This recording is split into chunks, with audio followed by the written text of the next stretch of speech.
ladies and gentlemen, the honor is absolutely ours to have the man himself, the fourth head of Mount Punchmore. It's looking a little bit dishevelled. My kids had a good old smack at that. Tyler El Tornado Goodjohn is back. How you doing, dude? Booyah, booyah. Good to be back, boys. Good to be back. I mean, thank you for having me. Oh, bro, thank you for coming, man. Yeah. Ow. I mean, let's start with your. Let's start with the positive stuffs, right? Mm-hmm. BKFC first experience. How different was it to BKB?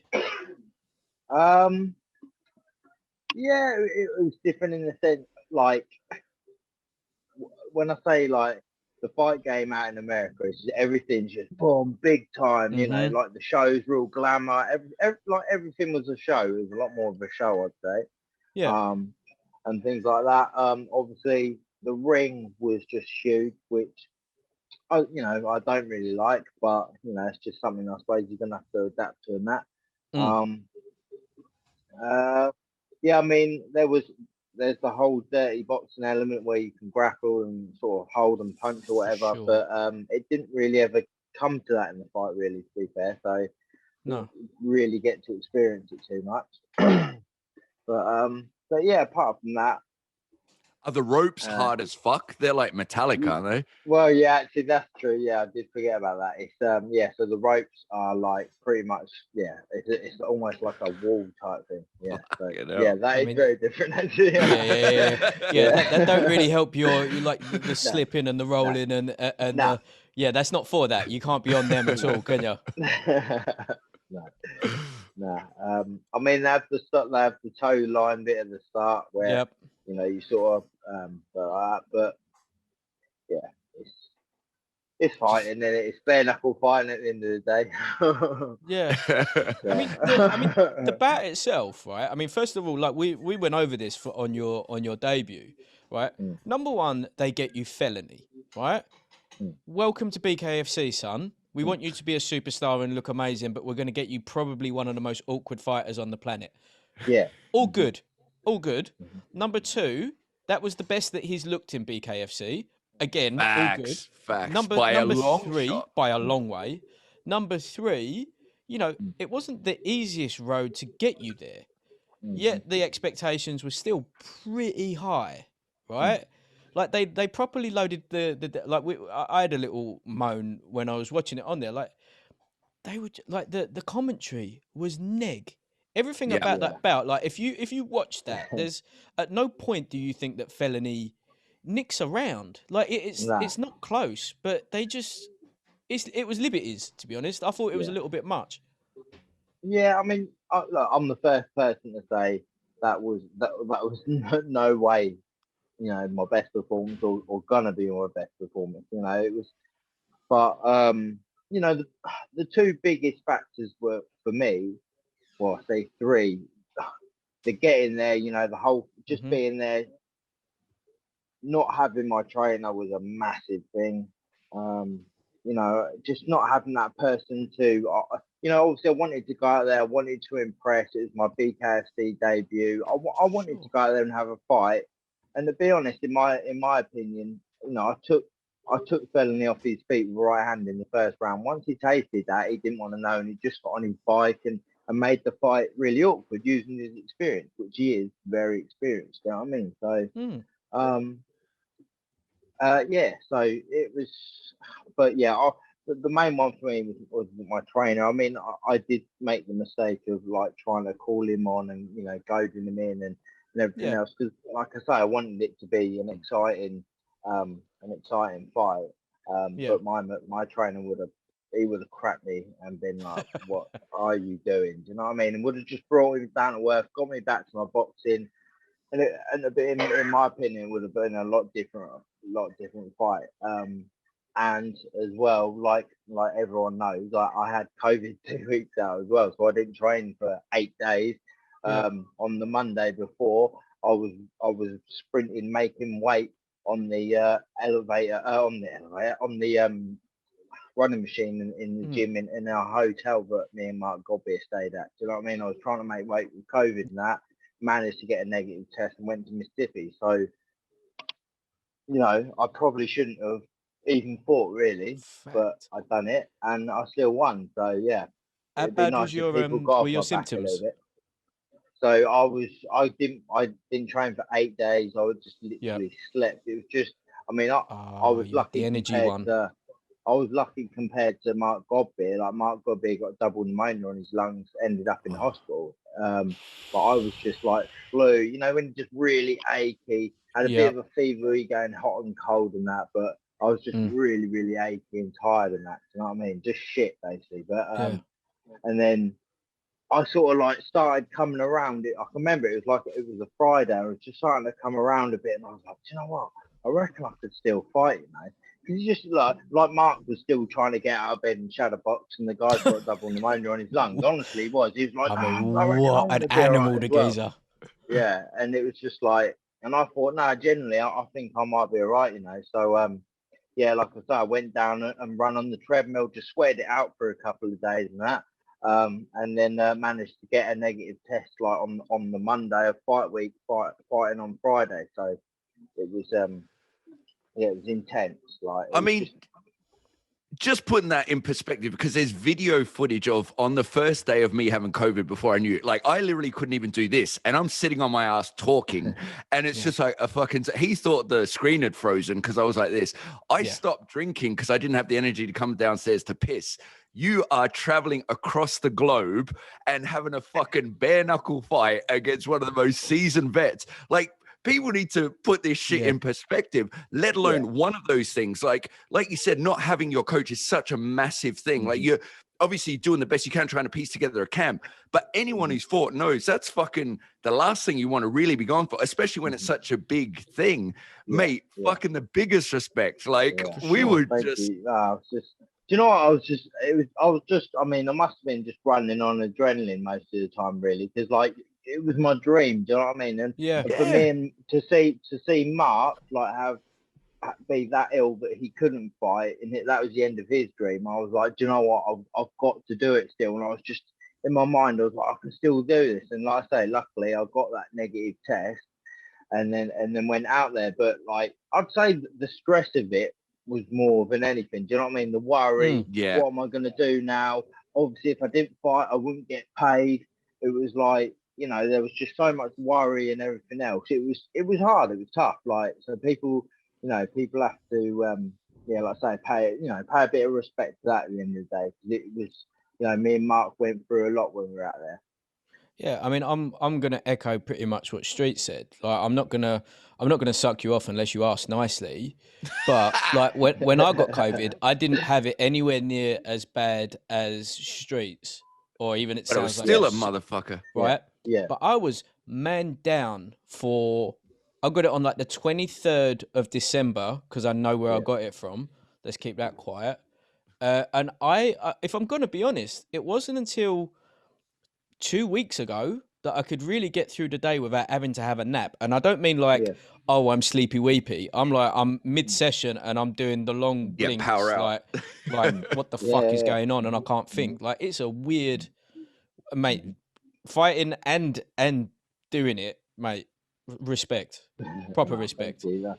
Like I say, you know, there was so much riding on it. Like I'd lost my gym as well while I was out there. The council had shut my gym down, so and they were messaging and ringing me saying that I had to remove all my gym equipment out of the gym by the 1st of December. And I wasn't, well, obviously I was out in America, so I was like, I can't go back and do it. So I had to end up selling all my gym equipment. Oh my I God. probably spent like 20 grand on for like selling it all for like 5 grand just to get it out. So I was like, I need this money in this fight. I was like, I can't, like, with COVID and all that, my gym closing down. So I had to fight. Do you know what I mean? Yeah, bro, it is insane. Trying to be a superhero, but it's like you know when you have to. Yeah, you got no. There's no plan B. You know what I mean? Yeah. It's just insanity that a bare knuckle fight is the easy part of the trip. Like fucking all the other shit going on, but fucking hell. Yeah. I mean, it was a great event. It was a great adventure, and like I say, I can look back on it with fondness now. But it was, you know, me and Mark said we need to meet up and do a podcast and just get everything out but what we done, because there was, yeah, I mean, there's some really, really, you know, good laughs and stuff like that. But yeah, it was mad. It was mad. Like, I mean, I'm astonished with how big BKFC were behind you, that they didn't do a better job of letting this out. Like, because the easiest thing in the world would have been, you know, this is right. So comparatively, you had Thiago Alves recently make his debut, right? He looked fine, but he didn't look great. Hector Lombard looked not great in his first outing. Second outing, basically the second outing, they look sensational. They look like a totally different thing. So whatever it is a very different animal. And I like, personally, I felt, because, you know, from that 1 hour podcast we did 6 months ago, I feel that we're very close. And I just felt like they slighted my boy a little bit, to be honest. Yeah. You know what I mean? I didn't like it. Even the commentary team was negging, and it was just like, why don't you lot fuck off? Yeah, it was like, well, the thing was, like, it had like Jason Knight, who, you know, I've always said good things about Jason. Actually, you know, he come into my change room beforehand and see me. But when I watch it back, like I said, the commentary with him on there, he was going like, "Oh, this fight's judged on facial damage," and you're like, "Man, it's a bare knuckle fight. Like, you know, you're gonna get cut. Do you know what I mean? It's and stuff like that." And he just, the commentary is so biased. It was just like, he was going, "Oh, neither of these guys can put any combos together." And it's like, well, because the guy's running away from me. I'm trying to make a fight this year. But like you say, I just didn't. Yeah, I didn't get any props on the commentary. No.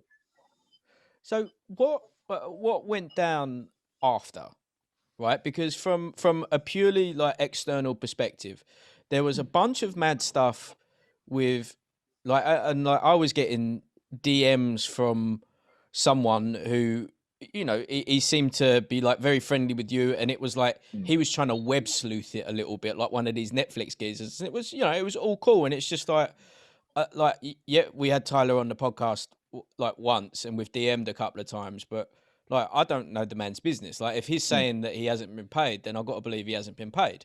That's the long and short of it. Like, if his manager is coming out and saying he is being paid, it's like, look, this is nothing to do with me. Like, what are you asking me for, Giz? Like, so yeah, I mean, yeah, he whoever it was, like, DM Streets as well, and it's just like, look, ask him yourself. So yeah, exactly. It's like third person. So now we got you. Yeah. What went down? Yeah. So, I mean, obviously, I'm back talking to BKFC again now, and we're, you know, we're resolving it, and, you know, we're sorting out a fight in May now. So, you know, the top and bottom of it was I wasn't paid for 5.5 weeks. Right. And I was told a lot of different things, reasons why it hadn't happened and everything else. I mean, you know, I've spoke to Dave Feldman now, who said, look, there was massive communication problems between the at the time manager who I was with, and Dave, the promoter himself, and, you know, which, you know, and they were going to me, "Oh, you know, usually we pay our fighters by check straight after a fight," whereas I didn't want to be paid by check, because obviously I couldn't cash it, you know, for ages. So, yeah, like, you know, he said to me, "Look, everything's going to be resolved," and it was communication problems. But yeah, the top and bottom of it was I was in the middle of Vegas with no money, you know, trying to live and trying to train to get to the next fight, and I hadn't been paid for 5.5 weeks. So, you know, a lot of madness. You know, I probably did come out with a lot of madness and stuff like that. But, you know, I'm, like I say, I'm on the other side of the world with no money. You know, I was starting to worry a bit. There were days where, you know, I was worrying if I could get food and everything else. I was starting to borrow money off people and that, and then obviously owing them money and stuff like that. So it was, you know, it was frustrating, you know. Yeah, it's not. So, it's also fucked off if we do a PT session and they're like, "Oh, I forgot my wallet." Say, I did my bit. I trained you. Now you do your bit and pay it. You've done a fucking bare knuckle fight. You want money. It's not like a charity thing. exactly what I said, and I said, look, I've done, exactly how I've done my bit. I fought 5.5 weeks ago, and like I say, I was only out there, for another 5.5 weeks rather than coming home because I was going to stay out there to be on another one of their shows. So, let's just hope this time around things can get resolved. Yeah. I apologise for the way that I reacted because I am a hothead. That's who I am. But like at the end of the day, I was frustrated and I was starting to get worried out there because I didn't have any money and I'm in the middle of Vegas. Yeah, man. Fact. It's. I mean, to be fair, I don't think you reacted that unfavorably. Like you wasn't. You didn't get paid. The money wasn't in your account. They said it was gonna be. You're not getting what you need from whoever you need. What was this? I mean, I don't know if you can talk on it or not, but what was the situation with the manager? Because I remember seeing it and being like, why does the manager get paid Tyler's money first? Like, why would he be speaking about Tyler being like? I don't understand. No. Yeah, so he totally threw me under the bus basically, and just like and basically told all the BKFC fans that I had been paid, I was lying and everything else. And I was forced to put up a picture of my account and say, look, that money has not gone in that account yet. I'll tell you when I've been paid, like, because that's not in that account yet. And he just made me look a fool basically. And it just like I was meant to be his fighter, so yeah. That's outrageous. Yeah. That's outrageous. Should we talk? Should we talk contractual obligations between us and you, or what? I feel like we can get some business done, son. Pay the man. Yeah. How is it? Because did you train out there with Chop for a bit? Yeah. So I sparred with Chop. We're in DLX boxing gym. He looked after me there. Yeah, it was sick. It was really good. I've got Mark Godbeer was sparring with that Hassim Rackman's son. Oh, yeah. So Hassim Rackman was there and that. So yeah, it was cool. It was just like, I'd say the best gym I went to out there was it's called Johnny Tacos. It's like a Mexican gym. Yeah, I love that. That was like, even just going down there, you had like all the amateur kids there, the Mexican amateur kids. Some of them were just like on fire. Do you know what I mean? You're like, these kids are going to be something when they're older and that. It was just, and there's just that real rough and ready feel. It's a bit almost like a bit of a ghetto gym, like. And it's just, do you know what I mean? Everyone's there at work, so I actually spent a lot of time down there. I sparred down there a lot, and got quite friendly with a couple of with the trainers and done pads and stuff and that. So yeah, that was a good experience. Like it was all good, to be fair. Yeah. Anywhere Mike Tyson trains is fucking. That's where you want to be. Yeah. That's it. Like I always had a dream. I always said to all my friends, I want to go out to America and just get in a couple of these American gyms and just spar like a few of the American kids, like the Mexican kids, because like it's a different kind of hunger for a few, like some of the these Mexican kids, these Latinos, and they're fighting for their families and that. So and it was good because like at DLX boxing gym, I went in there and I sparred with Chop first, and then I got out and I done 10 rounds on the bag, and then someone else come up to me and there was that Hassim Rackman son, but his other son, but he's like a middleweight, and he said, we spar with him next week. And I was like, I'll spar with him now. It's like, yeah, but you've just sparred 4 rounds, done 10 rounds on the bag. I was like, I don't care. Just jumped in and done it again. So it was like they automatically loved me from there. The respect was there then. Do you think would that be where you'd be based next time around? Would you go to DLX? I like it there, yeah. I liked it there a lot. Like I say, the sparring, like every day you're meeting like a legend of some sort there. It's cool. Just the connections there is mad. Fight capital of the world, isn't it? Yeah, it really is. Yeah. Because Chop's finally getting his debut, isn't he? Yeah. How you think he's gonna do? Because as like a veteran goes, it don't get much more vet than him. Like, and he's in wicked shape. What is he? 46? Yeah. Out of control, the geezer. 8-pack still, living his best life. Literally making and selling every single item you could possibly find and putting a Chop Chop logo on it and being ready for the Gotta game. love the hustle. Gotta love He it. DM'd me a Chop Some Chop of them set of tracksuits are chopsticks, banging. tracksuits, eyes wide shut sex masks. Like, he done the lot.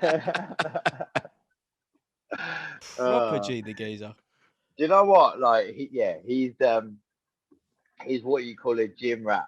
He was literally in there every day. When I walked in, he would already be in there. Well, and he's the last person in there. And he's like 46, and he's just non-stop training. I got to spar him a few times. Personally, I don't think it's going to suit him at all. Like, Right. I think, nah. I think, and I don't mean this in a horrible way. I stuck it on him a few times in there, and I just, it's just, I don't know. It didn't. It's different, isn't it? Yeah. Reggie's legit too. Yeah. And against another guy who's Barnett's been there and done it. You know what I mean? He's fought good people and everything else. So we see it the other day with Paige Van Zandt. It's a different ball game.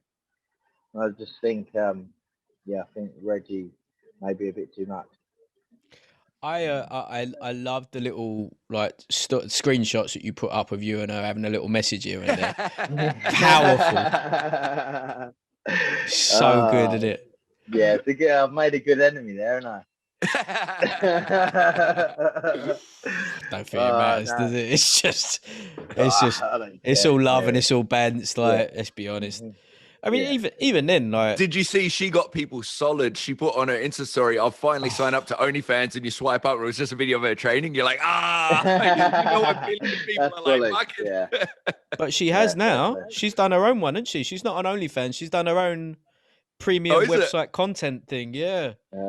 Sure. I don't know anything about it, so I have to do some thorough read. yeah.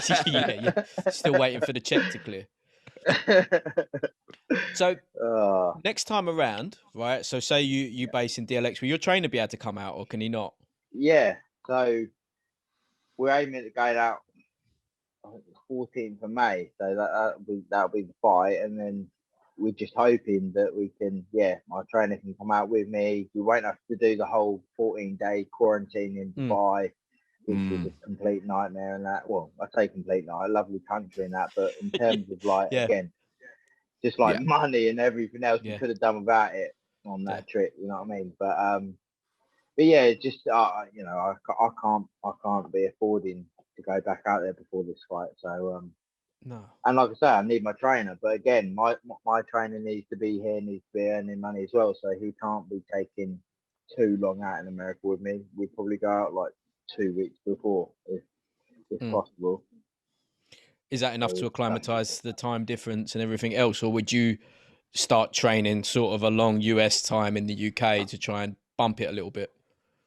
To be honest, I've never because obviously, the only fight I've had in America, I was more or less living out there, so I got I wouldn't really know. Like I spoke to my trainer today, and he was like, we'd probably go out there like two weeks before, but I don't really know. The trouble is, like in Vegas, like if we were to go to Vegas is like 8 hours behind UK time, so it's quite a big difference, Yeah, proper strong, mate. Yeah. Nice. So, but definitely you do most of the camp here this time. Sorry. Sorry, caught you mid-goal. Yeah, no, do you know what? I really, really missed my CrossFit as well. Like I've really good CrossFit trainer. And I tore my shoulder about 2 years ago. Tore my labrum, and I didn't have the operation, so I went and done rehab instead with my trainer. We've been doing it for like 2 years, and like right up until literally I went left to go to Dubai, and then obviously I stopped doing rehab and stuff like that, and it's really it is hurting now. So I need to get back doing that. Get that shoulder back nice and strong, ready for this fight as well. So that was something that was on my mind as well. The last fight, it was quite sore, to be fair.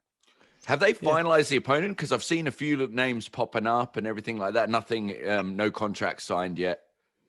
No, just I'm speaking to Dave tomorrow, and then I think he'll probably say a couple of names or whatever, I suppose. I mean, I you know, I've said about Lobov or people like that, but I think that Tom's show? Yep. He's he's come out, and to be fair, that guy's always in a mental fight. So yeah, fuck it, that Elmore fight was insane. Crazy. yeah. Oh, geez. So yeah, no.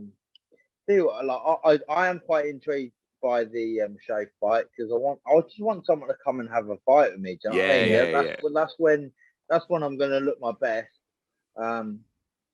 So yeah, and he definitely comes to do that. So yeah, well, like I say, we'll speak to Dave tomorrow and see what he says.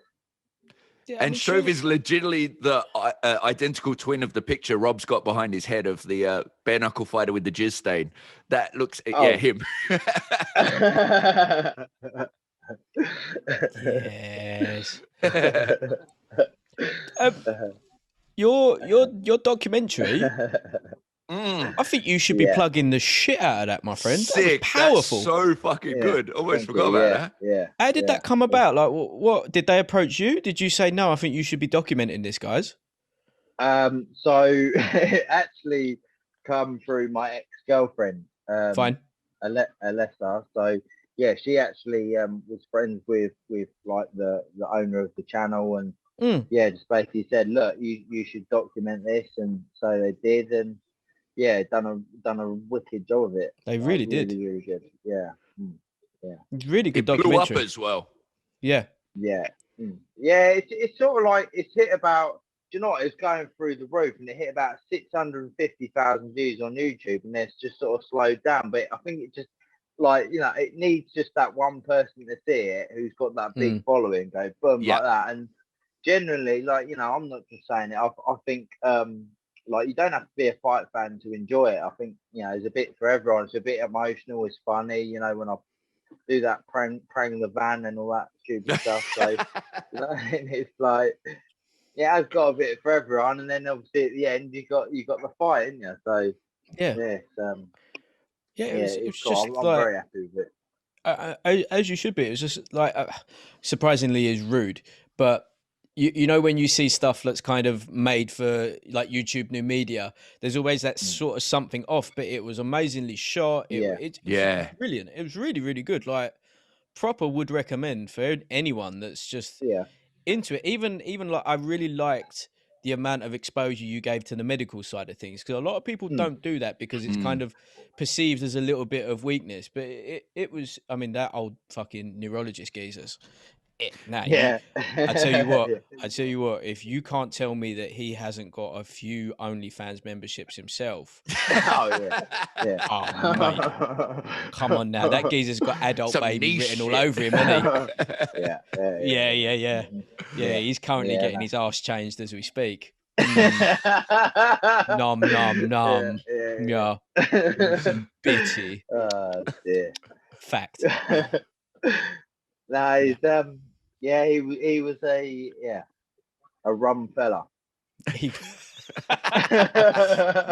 Very much so. Like, there's just a certain level at there of like late 50s, early 60s. He's been in Harley Street collecting that 220 for 20-minute appointments for so long. Right? Where the geezer's literally been on DuckDuckGo, probably bought a few moody organs, made it, and I don't mean instruments, I mean fucking body organs. He's dabbled on the dark web. He's done several tours of Asia, and now he's just back living his life, flourishing. Yeah. More power to him. Yeah, exactly. Yeah, man. So, from a relationship standpoint with you and BKFC, do you feel, is the trust there now? Is it back, or is it still like, let's see? It's definitely let's see. Which, you know, if this all gets resolved, which it should do, and look, it can't happen again. Let's face it. Like, you know, we can, moving forward, we you know, it can be a good relationship. You know, I don't like I said to Feldman on a podcast last week. You know, it's like you're almost, you know, I feel like I'm the one that's lost the most out of all this. Like you're there, like, oh, you know, I'm hurt because he said this. I'm the one that had to go home. I'm the one that hasn't got this dream of fighting in America anymore. I didn't want to leave all this. I was forced to leave all this because, you know, you didn't pay me for 5.5 weeks. So that was annoying. Do you know what I mean? Because it was like I was getting trolled by all the BKFC fans and all that, like just for absolute rubbish. And it was like, you're having a go at me because I didn't get paid. It's like, Yeah.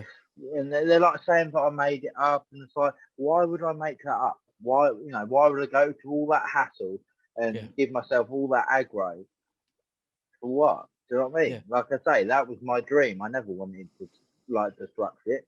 No. So. You wanted to have a picture in a new Versace gown in Vegas in a suite. Yeah. I didn't want to be making. I didn't want this. This was not what I had planned. No, this is not what I asked for. Like, But well, I mean, let's do it next time. Yeah. I mean, because when we spoke to, we did an episode with Jim Allers.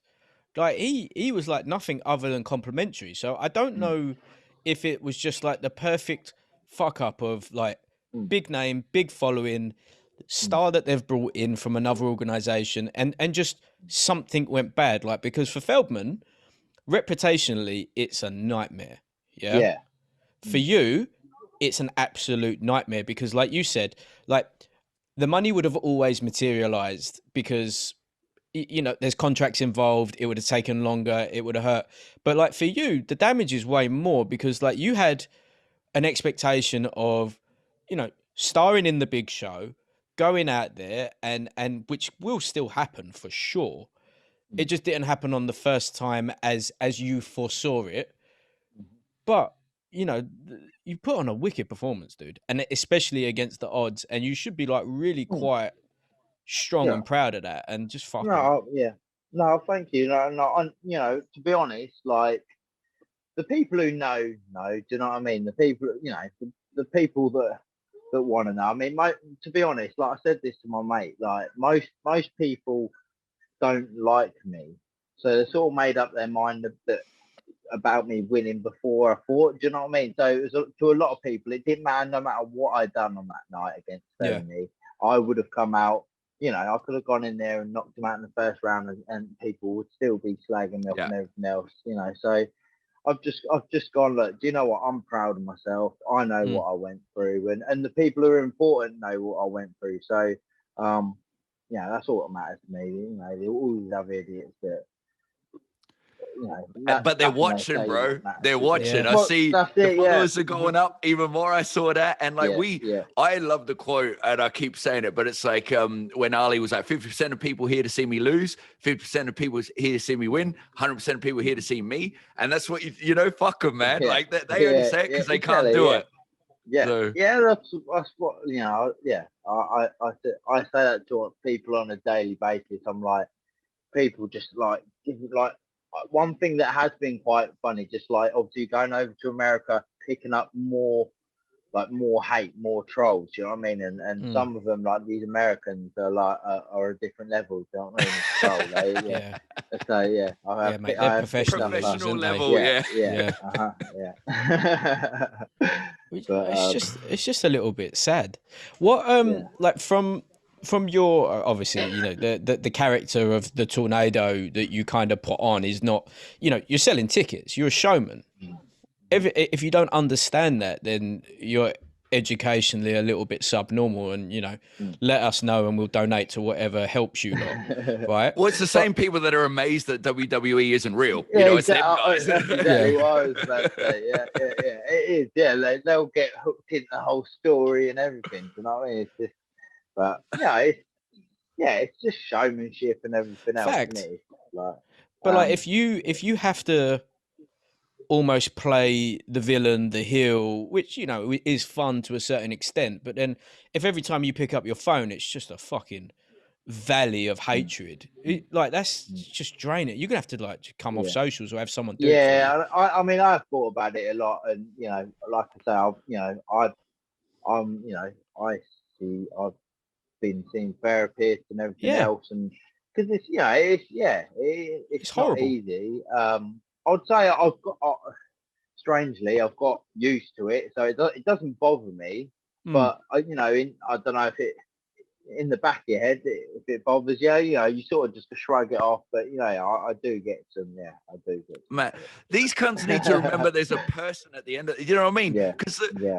have you ever looked at something and felt like you had the time to just moan about someone you don't know? It's like, what the fuck are these kids thinking? Like I say, like I've got I've get full on paragraphs now, and I've even said to my mum and go like sort of explained it to my mum, and I've been like, do you know what, like I'm getting people who are like writing full on paragraphs about why they hate me. Yet they've never met me. They've only ever seen me fight on YouTube or on Facebook or whatever. But they're writing paragraphs. I hate you so much, like that, and you're like, wow, that's some bitter hatred there. No profile picture and always private account. I mean, they're bad, but there's a definitive uprising now of people that are making videos talking, but there's no display. There's like I sent one to Streets the other day about Josh Kelly. Literally was just like a Twitter feed with a geezer talking in the background, like giving unbelievable intricate fight details, and it's just like, geez, you're not even showing your face. Why do you even think that we believe that you've even hit a bag? Yeah.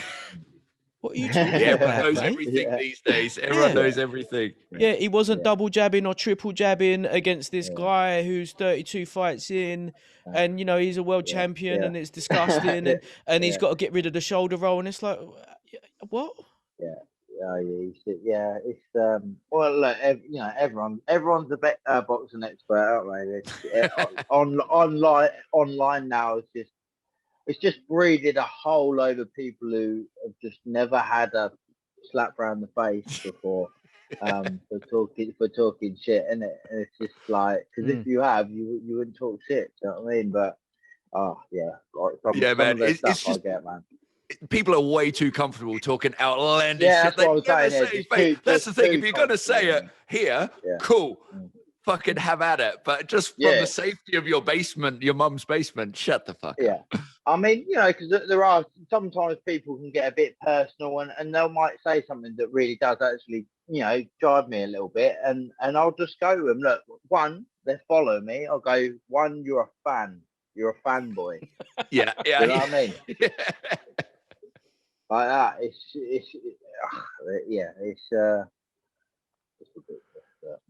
they need some of that Deontay Wilder, Charlie Zelenoff treatment. Just fucking. Yeah.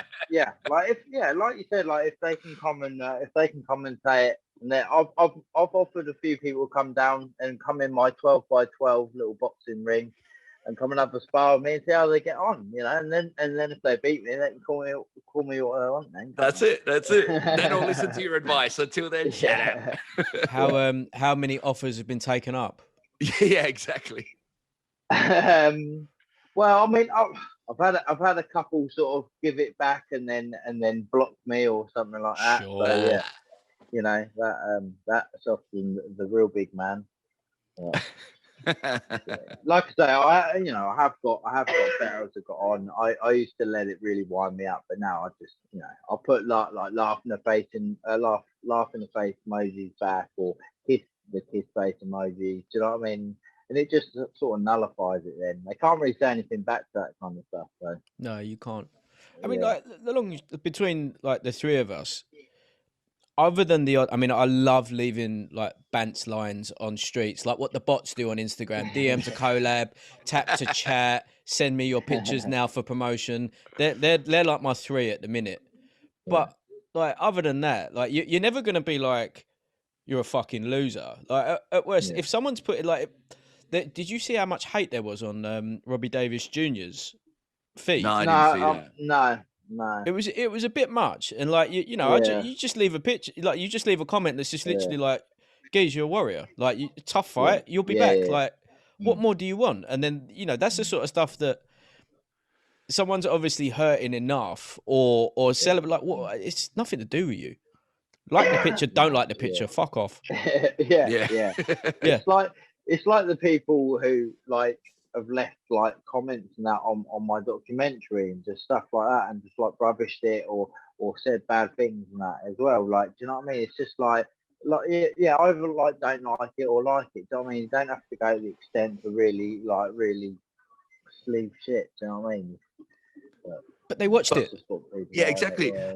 And one thing, yeah, and on a doing- way smaller level, but I remember, like, with the tutorial video, someone would leave like some bullshit comment, and I'd fixate on that, be like, "This cunt fucking," and I'm like, you forget about all the other people that like enjoyed it or whatever. So man, you're smashing it. Fuck them. You know what I mean? Yeah. They Like hate I say, you if you 'cause haven't they got, hate if you haven't, well, yeah, if you haven't got haters, you're not doing it right, are you? So That's it. that's why you just got to take it. You have got to take it as a compliment. As hard as it is at the start, like I say, I've learned to take it more like that now. Yeah, man. Just imagining them doing it is hilarious. Yeah, Do you know what I mean? taking Like, the time out their day. is Yeah. That's what I mean. They always think about them paragraphs now. So that's, you know what? That took some real thought. Do you know what I mean? Because they're going into it like how much they hate me. It's really took some thought. So yeah. Not only is it taking some living thought, living in their head. Yeah, just be like, I don't even know who you are, bro. yeah. No, but like, not only is it taking thought, but they've banged out this fucking paragraph on Instagram, which is annoying anyway. Then you've got no edit, so you've had to read it, reread it, make sure, and then you've pressed send. You've simply spent too much time on a comment. You fucking loser. Yeah. Bad times. Yeah. So. Yeah. Sorry for asking. How comes your trainer did the trainer just not be able to come out because of like the logistics of Dubai and then? Yeah, I mean, it was just purely down to like, Mark's trainer couldn't come either just for the same reasons. Yeah, just it was. We didn't know how long we were going to be out there, so obviously they couldn't take that risk of going out there and not being able to get back and everything else. So. Yeah, I mean, you know, I know that was the reason why I didn't box as well as I did, because even with COVID and everything else, you know, I could have boxed better. I went in there, had my hands down. Like I say, I was trying to make too much of a show of it, perhaps, and I just missed my trainer being the man to go, look, get back to your boxing and show what you can really do. And that's when, you know, like when I fought in the Sean George fight and that. That's when I fought best. So. Directly after how was Dave after that? Because like he was so bullish when we had him on, like he was fucking hyped. Yeah. I mean, I didn't overly have much contact with him. I mean, well, like, I mean, you know, he obviously had the rest of the show. I had to go and get a few stitches in my eyebrow and stuff like that. So yeah. But we we stayed in contact and that. And then, I mean, another thing with the whole, I didn't get paid thing was I did wait 3 weeks before I even messaged to say, look, hold on, what's going on with my money here? I did wait 3 weeks. It's not like I was being RC and, you know, sort of being a problem. I mean, I waited 3 weeks. So. Yeah, that's quite a reasonable amount of time, to be honest. Yeah, sort of. It's enough to let the dust settle on the show and everything else. And start asking questions. When am I going to get paid? So. Yeah. Try going to the shops, taking something, and be like, "I'll pay you in 3 weeks." I'd be like, "I don't fucking think so." No. Like I just. Yeah, it was. Like I say, all I can hope now is that things just get resolved and we can just move forward, and then things be better than ever. You know what I mean? That's, you know, it was, I appreciate that it was difficult with COVID. Like, obviously, Mark had to pull out the fight with pneumonia. You know, it all did go pretty much tipped up, but I went out there and I done my bit. And like I said to Feldman, look, all I expect is a bit of respect. You give me all your respect, I'll give you all of mine, and I'll do everything.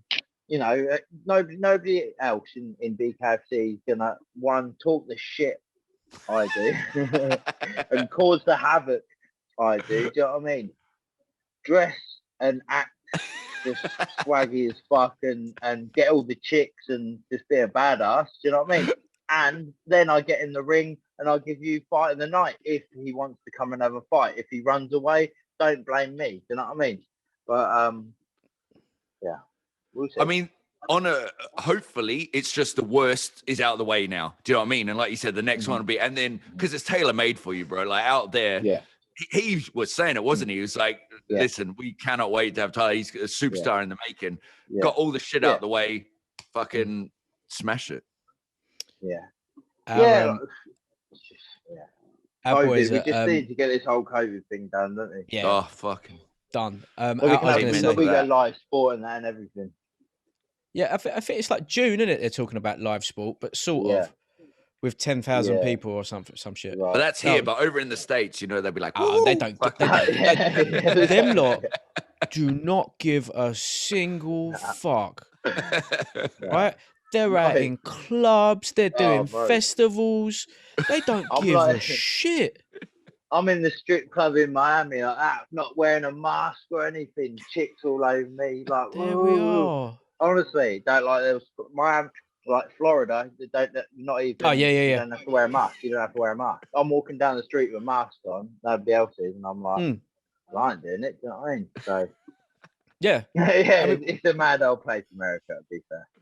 I mean, especially Florida. Florida is the cock of America. Like, fact on the map, that's his piece. Right, but our boy Kevin's out there, and he's like, you message him because he's like out at dinner, and then there's like me and my wife like, what should we watch on Netflix? And I'm messaging him, I'm like, you prick, like, what you doing out to dinner? He's like, we've got guns. Like, they can't tell us no because we've got guns.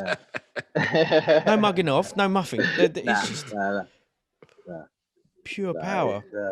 It's funny, like in Vegas. Because like obviously I lived there for like 3 months, so that was a wild place living out there.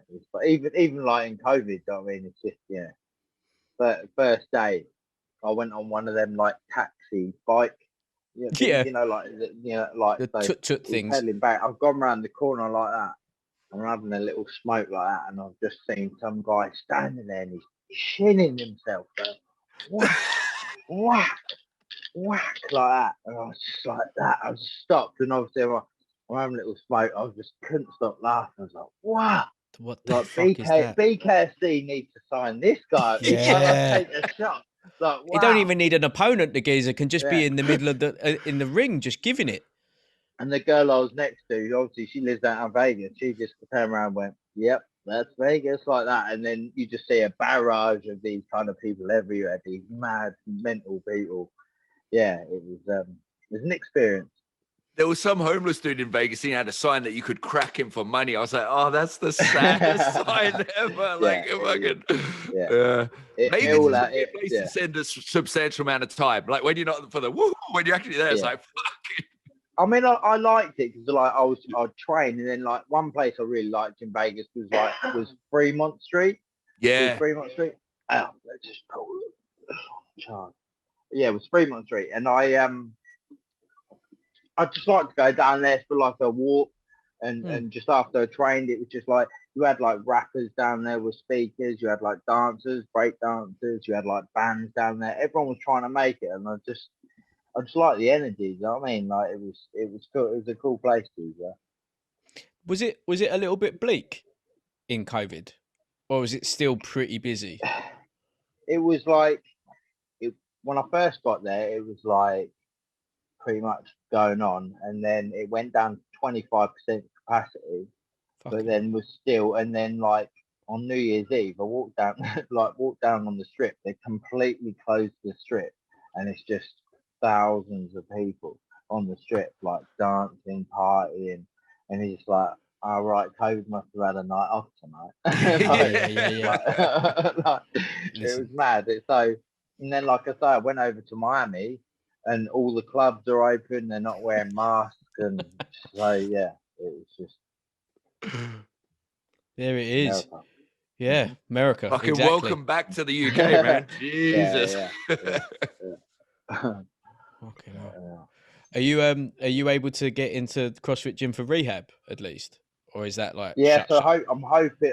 So surely you get the elite athlete exemption. Yeah, professional exemption. Yeah, that's what we're trying to sort out at the minute. But just because I want to obviously get back on it as quickly as possible, so I'm starting this week. I've got my gym area but obviously none of my equipment. So he's going to bring all his equipment over in his car and be able to do it. So at least we can get back on it. It just got to, you know, make the best we can really at the minute. But yeah, hopefully that with being an athlete, I can go in there and fight in the next couple of weeks at least. Nice. Good shit. Nice. Mate, I haven't got very much else to go over with you. This was wicked. Streets? Yeah. Bro, man, thank you so fucking much. It's always so good to have you on, man. And like legit glad that you got paid and it got resolved, because it's a fucker to when we was like, nah, man, it's almost like parents having a breakup, you know, like what the fuck? It's made for you, man. Yeah, like I say, I was more devastated about it than anyone. You know what I mean? That's, you know, I was out there on my own. That's why I got so low, because I was like, look, I'm out here. You know, I've got to leave my dream. I was living in Vegas, getting a training in all these gyms for these amazing fights, and then you know, realistically, that was the last thing I wanted it to happen. Any type of problem where, you know, it was going to kick up and I was going to have to go home. So, you know, it's good that we've managed to resolve things and go forward now. Yeah. Yeah, fuck yeah. Well, at least this time you've got all of the infrastructure there now, right? You know what gyms to use. You got everything that you got in one spot. Hopefully the trainer comes out too. Yeah. If he can't, you've probably got enough time. Yeah. And you have a good enough relationship with a couple of boys out there that can do it. Like it's geared up, and you know you're gonna walk straight out to your cash now, because they ain't gonna want to risk that shit against. You want to give it the Happy Gilmore. You want to be like, give me one of them big cardboard fucking checks. I want to walk out with it tucked. Yeah. I want to feel pocket. Yeah. I mean, you could what you could do as well, which is COVID safe, is you could put a hole in it and you could do a portable money check glory hole. Job done. Right? Yeah, no. It's some good ideas floating about. Yeah. We'll continue offline because we need to talk about intellectual property rights. Tyler, bro. We'll speak to you when you get your next fight lined up, yeah? Yeah, definitely. Yeah, whenever you want me back on, mate, I'll be back on. You know that. I love fucking legend. And everyone, check out the YouTube doco if you haven't already. We'll put it in the notes. We're gonna keep doing it. Fact. We'll put it in the notes of the show. Yeah, that's sweet. Thank you. I really appreciate that. And later, Gizzer. Like Then next time we're before obviously May, when I'm going to be flying out, I'll do another one, or I have to do one from the States as well. That'd be sick. So yeah. So. Nice. Gizzer, wicked, all the best, and we'll speak to you soon. Yeah, take care, guys. Take care, Jim. Bye-bye. Bye-bye.